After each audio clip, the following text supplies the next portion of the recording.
नमस्कार, मैं हूं आपके साथ मयंक। तो देखिए, सीएम फेस का ऐलान होने के बाद तेजस्वी को महागठबंधन ने जो सीएम चेहरा घोषित किया, उसके बाद आज सहरसा में तेजस्वी यादव की पहली रैली थी और इस रैली में तेजस्वी फुल फॉर्म में दिखाई दिए और उन्होंने बीजेपी पर और एनडीए पर आरोपों की झड़ी लगा दी। उन्होंने कई बड़ी बात कही। एक पिच वो कल ही सेट कर चुके थे जिसमें उन्होंने कहा कि एनडीए जो है, बीजेपी जो है, नीतीश कुमार के साथ जो है अन्याय कर रही है और उन्हें सीएम पद के लिए अपना चेहरा घोषित नहीं किया है। ये बड़ी बात कल तेजस्वी ने कही थी, आज भी उन्होंने कही। दूसरी बड़ी बात उन्होंने जो कही वो गुजरात से लेकर बिहार तक कई बातों पर उन्होंने बीजेपी पर निशाना साधा और उन्होंने एक बड़ी बात ये भी कही कि बिहार में जो सीएम होगा वो बिहारी ही होगा, कोई बाहर वाला नहीं चलेगा। ये बात उन्होंने कही। अब इसके क्या मतलब है आप खुद देखिए, हम आपको सुनाते हैं पूरी वो स्पीच जो तेजस्वी ने आज दी और जिसमें वो धुआंधार प्रचार करते हुए दिखाई दिए सीएम फेस का ऐलान होने के फौरन बाद। हम लोग यहाँ जुटे हैं केवल सरकार ही बनाने के लिए नहीं, केवल मुख्यमंत्री उप मुख्यमंत्री बनने ही नहीं, बल्कि हम लोगों को सहरसा और बिहार बनाने का काम करना है।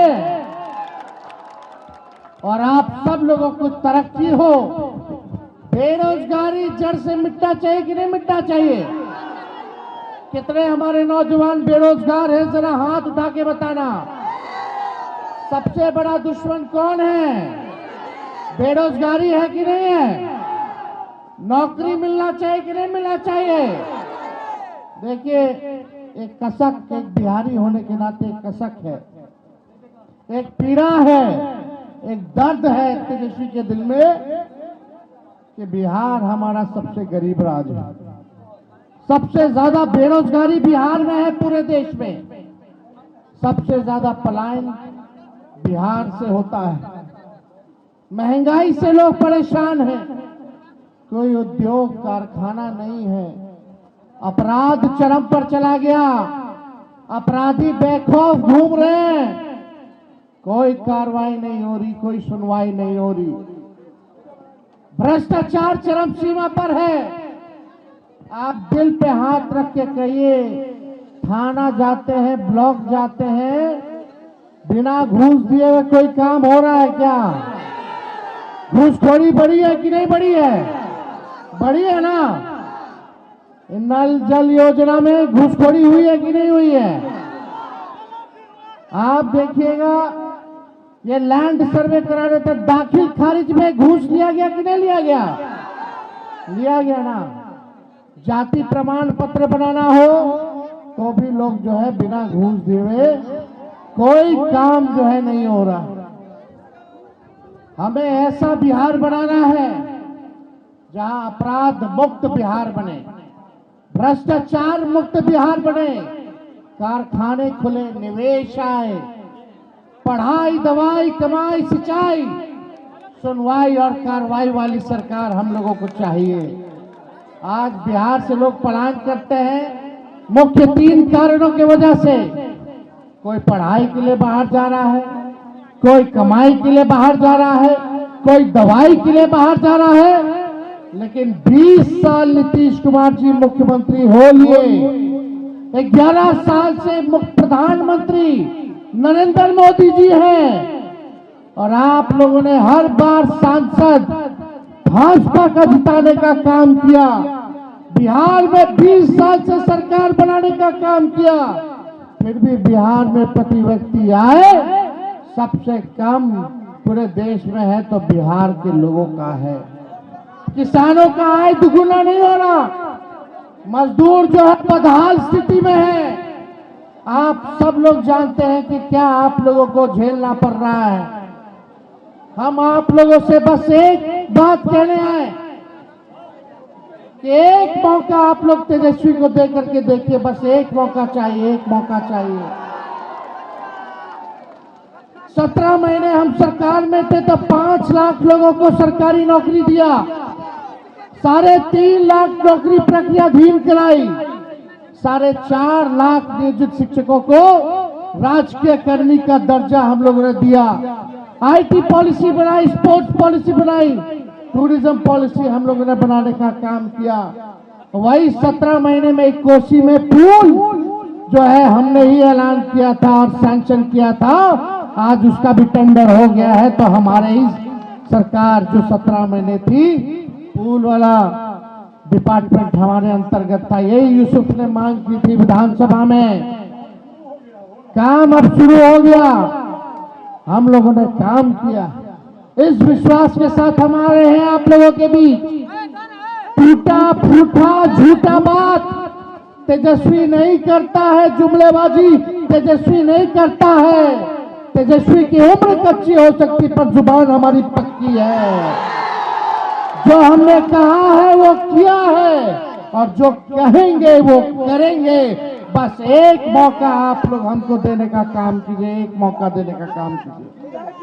जो 20 साल में ये सरकार नहीं कर पाई है, 20 महीने में तेजस्वी इस काम को पूरा करने का काम करेगा। आज एनडीए का सीएम का चेहरा कौन होगा पता नहीं है। अमित शाह कह दिए कि अब जब चुनाव हो जाएगा तो विधायक लोग तय करेगा कि मुख्यमंत्री का चेहरा कौन होगा। यानी एक बात तो तय है, नीतीश कुमार जी को अमित शाह और भाजपा के लोग दोबारा मुख्यमंत्री बनाने नहीं जा रहे। उनको हाईजैक कर लिया चाचा जी को। चाचा जी कितना बार यहाँ आए, हम लोग मुख्यमंत्री बनाए, लेकिन चाचा जी का स्वभाव आप लोग जानते हैं, हिन्ने से होने, होने से हिन्ने। लेकिन हमको दुख है इस बात का कि भाजपा के लोग उनके साथ अन्याय करने का काम कर रहे हैं। हम लोगों का प्रेस कॉन्फ्रेंस हुआ साझा, महागठबंधन के लोगों ने हम पर भरोसा जताया, मुख्यमंत्री का चेहरा बनाया।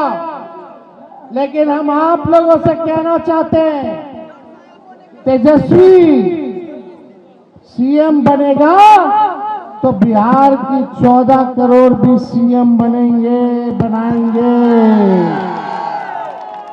यानी सीएम यानी चिंता मुक्त कर देंगे आप लोगों को। पढ़ाई, दवाई, कमाई, सिंचाई, सुनवाई और कार्रवाई वाली सरकार देंगे। ऐसा काम हम लोग करने का काम आप लोगों को करेंगे। 17 महीने में हम लोगों ने किया है। वही हमारे चाचा बोलते थे 20 में कहां से लाएगा 10 लाख नौकरी, अपने बाप के पास से लाएगा पैसा। लेकिन तेजस्वी जब 17 महीने आया तो अपने चाचे के हाथ से नियुक्ति पत्र बंटवाने का काम किया। हमने राह दिखा दिया। आज वो लोग भी नौकरी की बात कर रहे हैं। जो लोग कहते थे असंभव है, नौकरी नहीं दिया जा सकता, आज वो भी कह रहे हैं कि वो आएंगे तो नौकरी देंगे। पहले 2-2 करोड़ रोजगार मोदी जी कहाँ है, हर साल दे रहे थे। पहले उसका तो हिसाब कीजिए। 11 साल यानी 22 करोड़ नौकरी कहाँ है। तेजस्वी ने जो कहा वो किया और जो कह रहा है वो करेंगे। अरे मोदी जी फैक्ट्री लगाइएगा गुजरात में और विक्ट्री चाहिए बिहार में। ऐसा होने वाला बिहार, देखो हम बिहारी हैं, हम लोग डराए वाला नहीं है, बाहरी से डराए वाला है। अरे जब लालू जी मोदी जी से नहीं डराए तो लालू जी के लड़का डरा जाएगा। ईडी, सीबीआई, इनकम टैक्स लगातार जो है केस मुकदमा, छापा मारी, हमारे उम्मीदवारों का नामांकन रद्द करवाना, उम्मीदवारों के यहाँ छापा मरवाना। बताइए, 2 लोग गुजरात से आकर के बिहार चलाने का काम कर रहे हैं। बताओ सहरसा के लोगों, बिहार को बिहारी चलाएगा कि बाहरी चलाएगा? अरे बिहार को बिहारी चलाएगा कि बाहरी चलाएगा? बिहारी चलाएगा कि नहीं चलाएगा? आज देखिए जगह जगह ये लोग घूम रहे हैं। पहले हिसाब मांगिए, भाजपा ने क्या किया 11 साल, 20 साल बिहार में क्या किया इन लोगों ने? सबसे ज्यादा गरीबी है कि नहीं है? पलायन है कि नहीं है? बेरोजगारी है कि नहीं है? तो देखिए, हमारी सरकार बनेगी तो जो घोषणा तेजस्वी ने किया उसी का ही नकल कर रहे हैं। एक भी बहाली बताओ, हर बार पेपर लीक होता है कि नहीं होता है? पेपर लीक से मुक्ति चाहिए कि नहीं चाहिए? भ्रष्टाचार से मुक्ति चाहिए कि नहीं चाहिए? अगर ये लोग दोबारा आ जाएंगे तो दिन भर पेपर लीक होता रहेगा, मनोबल बढ़ जाएगा। अभी जितना भ्रष्टाचार हो बढ़ा है, सोचिए कि और भ्रष्टाचार बढ़ जाएगा अगर ये लोग आ जाएंगे तो।